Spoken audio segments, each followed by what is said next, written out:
Actor Sushant Singh Rajput ने खुदकुशी की या फिर उनका मर्डर हुआ? 13-14 जून की रात का सच आखिर क्या है? इस पूरे मामले में लगातार सीबीआई फॉरेंसिक एक्सपर्ट की टीम के साथ पूरे मामले को सुलझाने में लगी हुई है, लेकिन इन सब के बीच इस पूरे मामले में एक्सपर्ट की राय क्या है, अब वो जानते हैं।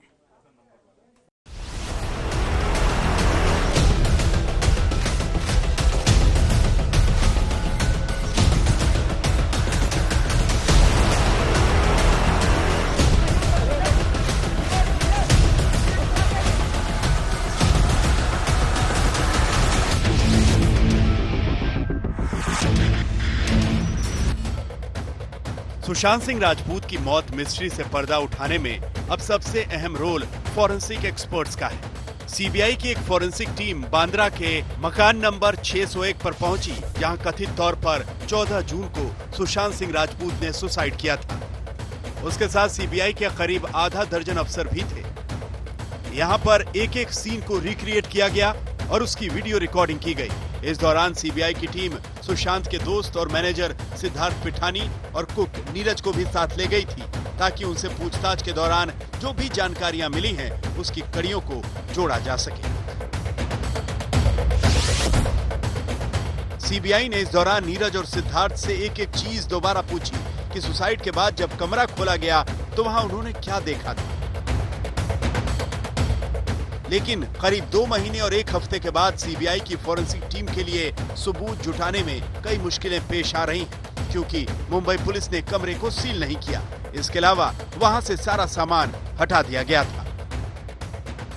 जिस कमरे के अंदर मौत हुई है उस कमरे के अंदर कुर्सी टेबल भी नहीं है, तो क्या ये हत्या नहीं हो सकती है? क्या सिक्के का दूसरा पहलू हत्या नहीं हो सकता है? लेकिन पुलिस ऐसा कुछ नहीं करती है और इसे अनप्रोफेशनली इन्वेस्टिगेशन करते हुए 2 महीने गुजार देती है। दरअसल अब सुशांत केस की जांच का दारोमदार फॉरेंसिक टीम की जांच पर सबसे ज्यादा निर्भर है, क्योंकि सबूतों को खोजना और फिर कड़ियों को जोड़ना सबसे बड़ी चुनौती है। 2 महीने से ज्यादा समय बीत जाने के बाद जो फॉरेंसिक की ट्रेस एविडेंसेस होती हैं, फिजिकल एविडेंसेस होती हैं, वो तो डिस्ट्रॉय हो चुकी होंगी।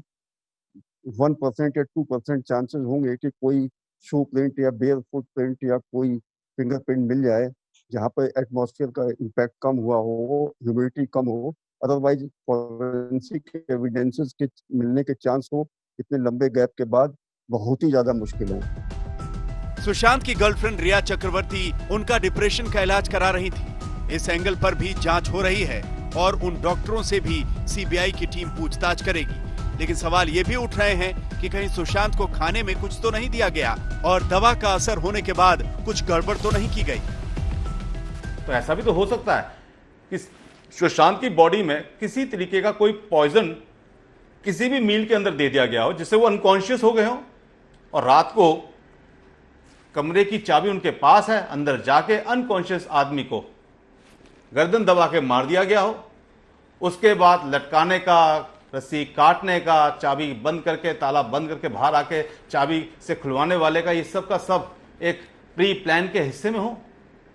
हमें ऐसा लगता है कि सीबीआई के सामने बहुत बड़े चैलेंजेस हैं। मुंबई पुलिस को सुशांत के सहायकों ने बताया था कि उन्होंने 14 जून को जूस पीने के बाद कमरा अंदर से बंद कर लिया था।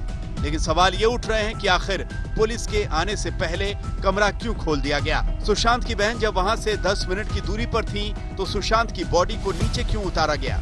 ऐसे में सुसाइड की थ्योरी पर तमाम शक पैदा होते हैं।